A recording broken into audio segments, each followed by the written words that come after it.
नमस्कार प्रिय मित्रांनो, माझे नाव प्राची आहे. माझ्या वय 24 वर्षे आहेत. मी एका श्रीमंत कुटुंबातील आहे, जिथे प्रत्येक गोष्टीसाठी नोकर ठेवले जातात. पण माझ्या कुटुंबात मला आदर नाही. माझ्या व्यतिरिक्त माझ्या कुटुंबात माझे आई, वडील, मोठा भाऊ, आजोबा आणि आजी यांचा समावेश आहे. माझा मोठा भाऊ सुरुवातीपासूनच शाळा, कॉलेजमध्ये टॉपर होता.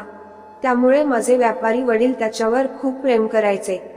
मी अभ्यासात तितकी हुशार नव्हते, त्यामुळे मी नेहमी धडपडत असे आणि मला माझ्या भावाकडून काहीतरी शिकण्याची सूचना मिळाली.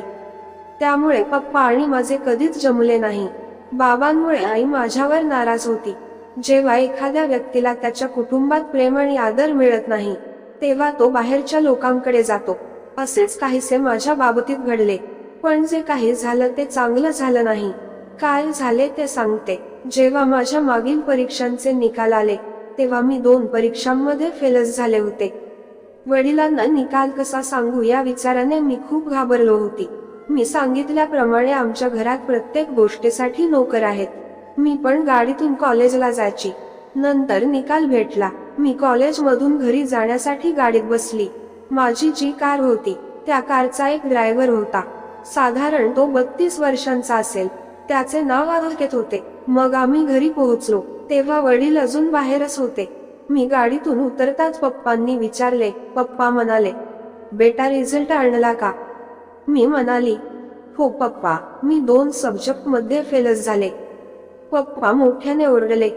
मला माहित होते की असे काहीतरी होणार आहे. तुम्हाला कधीही चांगले मार्क्स मिळू शकत नाहीत. मला माहित नाही की देवाने मला कोणत्या प्रकारचे मूल दिले आहे.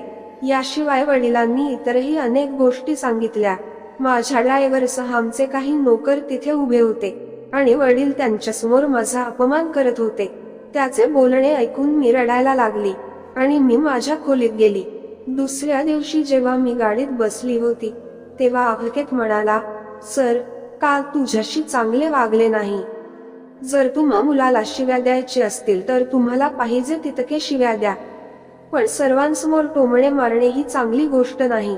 एवढ्या मोठ्या घरातही असं होऊ शकतं याची कल्पनाही केली नव्हती. आम्ही यापेक्षा चांगले आहोत. किमान मुलांच्या चुका सुधारण्याचा प्रयत्न करा, त्यांना शिव्या देऊ नका.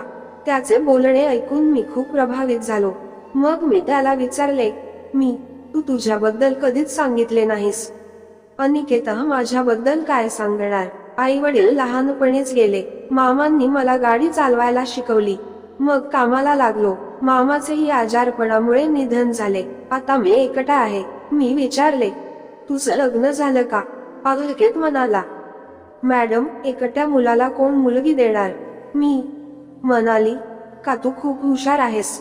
पण का बर माहित नाही, पण त्या दिवशीपासून मला तो आवडू लागला. त्या दिवसापासून आमचे बरेचसे संवाद सुरू झाले. तो माझी इतकी स्तुती करायचा की मी त्याच्या प्रेमात पडू लागले. तो आमचा नोकर आहे हे मला माहित होतं आणि माझ्यापेक्षा वयाने मोठा होता. मग एके दिवशी मी माझे प्रेम त्याच्यासमोर व्यक्त केले.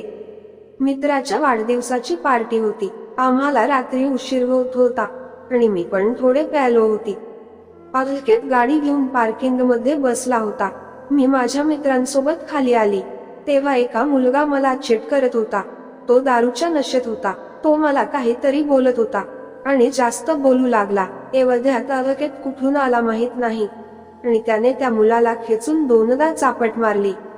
मुलगा त्याला धमकावू लागला, तेव्हा त्याने त्याला आणखी 2 चापट मारले आणि त्याला म्हणाला, तुला समजत नाही मुलींशी कसं बोलायचं म्हणून. मग तो पळून गेला. त्यावेळी अनिकेत माझ्या नजरेत हिरो बनला होता.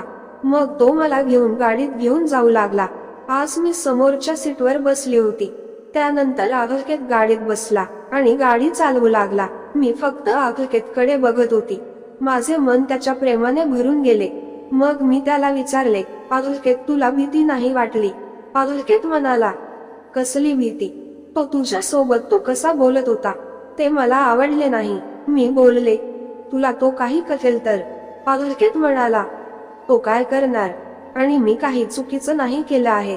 तसेच मला परवा नाही, कारण माझ्या मागे कोणी नाही. मी मेले तरी कोणाला परवा नाही. असं बोलतच मी रागाने बोलले, तू असं का बोलत आहेस?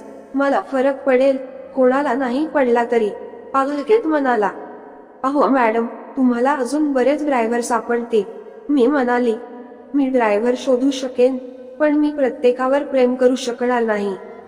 हे ऐकून अनिकेतला आश्चर्य वाटले. मी त्याच्या डोळ्यात पाहिले आणि बोलले, हो अनिकेत, माझं तुझ्यावर प्रेम आहे. आणि हे बोलताच मी त्याच्या दिशेने निघालो. आता आमचे बल्ले वाढले होते आणि आम्ही एकमेकावर खूप प्रेम करू लागलो आणि त्या प्रेमात आम्ही एकमेकांना सर्वस्व देऊन टाकले होते. अशाच गोष्टीसाठी चॅनेलला सबस्क्राईब करा. धन्यवाद.